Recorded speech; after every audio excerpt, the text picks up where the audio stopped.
Okay, mayong mudto na usab kanatong tanan Luzon, Visayas, Mindanao.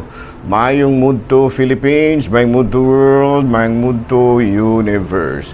Ana na punta mga higala dili nga atong tulumanon sa kahanginan CONA Catechesis on Air.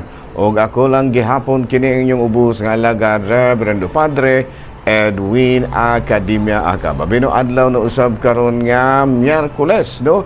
Pizza 20 na kini manghigala sa bulan sa Nobyembre tuig 2024. O padayon kita sa atuang nga pagpangalagad ni ining kamudtuhon, no? Kumusta na manghigala, no? Na gidaot kita nga ana kamungtanan sa kapiskay sa panglawas ni ining kamudtuhon. Abi no ato day nga timbayaon usab ang higala, no, og mayong mudto ang atong talahurong obispo Bishop Polito B. Cortez, ang atong station manager si Father Rama Ata, og nga manusab ang atong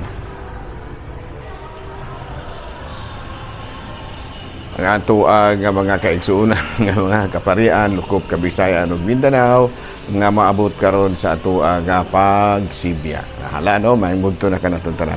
Kumusta sa biya nga akong mga classmate, no? Si Padre Dami Hiramis diya sa Himalalod, o gimanusab si Father Obing Masyon diha sa may kining Larena, o gimanusab si Father Tonton Arnaiz diha sa may Batinggel. Ug tanan gyud ako mga kailang mga kaparian lukop Kabisayan ug Mindanao, mayong mudto na kaninyo. Of course, ang akong gawiks na sa may Kalumbuyan, si Padre Christian Durango, ang among bagong napili nga presidente sa clergy sa Dumaguete. Lahala, no? Mayang mudto na kanatong tanan ang hinaot kita nga ana kamong tanan sa kapiskay sa panglawas ni ining kamudtuhon. Lahala, no? So are na tamang higala sa atong CBCP News, balitang simbahano ni ining kamudtuhon. Bishop Milo Hubert Vergara sa Pasig giauhag ang mga Catholic educators nga sagupon ang mga pagtulunan sa synodality sa tagsa-tagsa nila ka mga universidad ug mga kolehiyo. Mo kini ang iyang pangauhagan sulod sa tulo ka adlaw nga panagtigom didto sa kaunuhan sa Catholic Education Association of the Philippines, CONSIA. Balita mga higala gikan sa Vatican, Pope Francis giimbita ang adunay 1,300 ka mga pobre sa Roma nga maniudto uban kaniya dito sa Vatican. Ang mao nga pamaagi sa atong talahurong Santo Papa mao ang matud pa pagpakighiusa, no, sa magbalantay sa karnero ngadto sa mga karnero.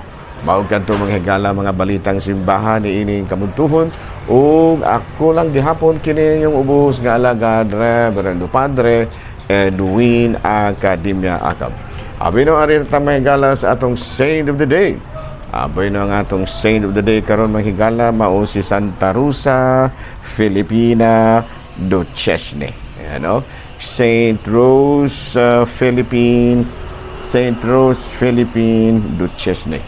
Bueno, kini si Santa Rosa Filipina Duchesne, dili na sa Pilipina, iyarang apelyido. Uniya, taga France kini siya, no, anak sa usa ka matud pa adunahan nga pamilya. O gani nagmunisulod kini siya sa pagkamadre o nahimo kini siya nga Mother Superiora sa grupo nga siya mismo mao nagtukod, no, si Santa Rosa Filipina Duchesne. Mao kadto mga higala nga tuang mao kadto ang ato ang Saint of the Day karon. Abeno ari na tamang higala sa ato ang catechism, no, kabahin gyapon kini mga higala sa kining kabahin gihapon sa credo, no, ang pagtuo nga Katoliko nga atong gibansay. Bay na mahigala, no, ari kita sa ato ang Article 4, no, sa ato ang pagpanudlo karon mahigala. Nga ato ang topic karon kabahin gyapon sa credo, kini bitaw giingong Jesus Christ suffered under Pontius Pilate, was crucified, died, and was buried. No, nga atong Ginoong Jesucristo nagpasakit ubos sa sugo ni Poncio Pilato, gilansang sa krus, namatay ug gilubong. Naman ni atong pamalandungan karon, no? Ang Paskuhanong misteryo sa krus ug pagkabanhaw ni Kristo mao ang pinakasentro sa mayong balita nga mao'y gitudlo sa mga apostoles ug simbahan nga nagsunod kanila, no? Sa to pa ang Paskuhanong misteryo sa krus ug sa pagkabanhaw mao ang pinakasentro sa mayong balita nga gitudlo ni Kristo sa mga apostoles ug sa sa simbahan. Ang simbahan nagpabiling mas bisunod sa mga interpretasyon sa Biblia nga gitudlo ni Kristo sa wala pa ug humana sa iyahang pagkabanhaw. Ang Pasko, ang pagtuo dako kaayo ug ikatabang aron sa nato nga masabtan ang kahulugan sa kamatayon o pagkabanhaw ni Kristo.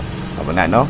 Suffered under Pontius Pilate, nagantos ubos sa sugo ni Poncio Pilato, gilansang sa krus, namatay o gilubong. Ano, no?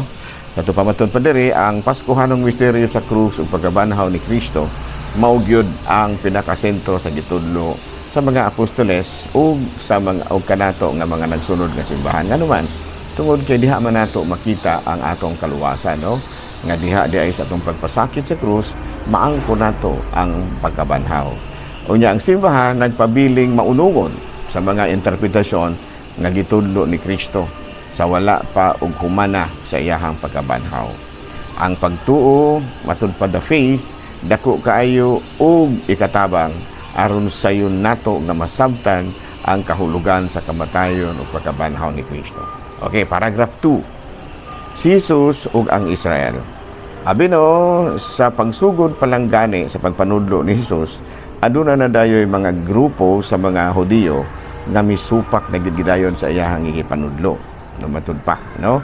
Usa na niini mao ang grupo sa mga Pariseo ug ang mga sakop sa Herodes nga matud pa nila ubay-ubay gyud sa mga gitudlo ni Kristo nga dili nila madawat.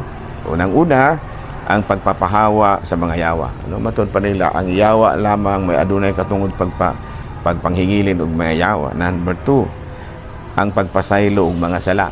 Dili gyud kadawat ang mga Pariseo ni ana, no? Ang pagpanambal panahon sa adlaw nga igpapahulay. Muna usa sa ilang gisaway. Ang iyahang laki nga interpretasyon sa nasulat sa Biblia, no? Sa balahon sa kasulatan. Ang pagpakigsuod niya sa mga kubado sa buhis ug ang matud pa ang pagtuog ug nagtuo ngayon sila nga giyawaan si Jesus. So na, no? So usa sa mga hinungdan nga ang Israel, ang mga Israelita wala dili gyud kaayo wala kay mo tuo kang Kristo tungod lagi sa daghan kaayong mga gipagtudlo ni Kristo nga murag dili gyud nila madawat.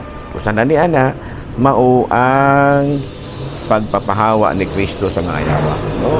Wala sila makagusto ni ana, no? Kay usahay ang mga yawa alang kanila nakahinumdum mo atong katubitaw mga gipapahawa ni Jesus ang mga yawa niya isulod sa mga baboy ug nahurot og kamatay ang mga baboy. Usa to sa mga hinungdan nga murag dili sila kadawat kang Kristo kay matud pa nila makaguba sa ilahang panginabuhi ang mga pagtulunan ni Kristo. And number 2, kining pagpasaylo og sala. Matud pa nila, Dios lamang ang adunay katungod sa pagpasaylo sa sala. Namuna nga kining tawhana unsa daw ni siya kay nagpulo pasaylo man pod ngani ana, no? Unya naghinulsol si Kristo, nanambal si Kristo panahon sa adlaw nga igpapahulay. Kaya alang yun ka sa mga Hudiyo, kining adlaw nga igpapahulay, usa ka balaan nga adlaw ug bisan unsang trabahoa dili nimo buhaton. Unya ka nanambal man si Kristo, sumudod dako kay kato nila nga kasuko. Ang mga ug ang iyang lahi ang pag-interpretar ni Kristo sa Biblia, no? Sa balaang kasulatan lahi gyud siya. Unya matud pa ang pagpakigsuod niya sa mga kubado sa buhis, mga makasasala ba.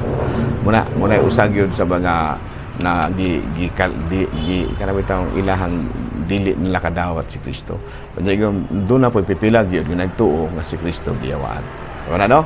So in other words, ang atong Ginoong Kristo wala masabti sa mga Hudiyo ug tungod diini ubay-ubay gyud sa mga Hudiyo nga gusto nga muhunong siya sa iyang pagpanudlo. Ano, no? Pero wala gyud ni hunong si Kristo gani mas mas matud pa mas nangusog pag Ginoo siya sa iyang mga gibuhaton. So imo ni masab kita no isip mga sumusunod ni Kristo aduna gyoy mga usahay nga mga panghitabo nga mao bitaw may makababag po nato sa atong pagsunod kay Kristo ug sa pagtudlo sa mga pulong. Apan matud pa sama sa gihimo ni Kristo dito sa Israel padayon gid siya, no? So muna nga pangayoon nato sa Ginoo nga sama kang Hesus magmapadayunon gid kita sa ato ang mga gimbuhaton. Okay? Nahala rin na ta mga higala sa mga side kuha na to. Padre unsa man kining mga gitawag og tradition, sacred tradition.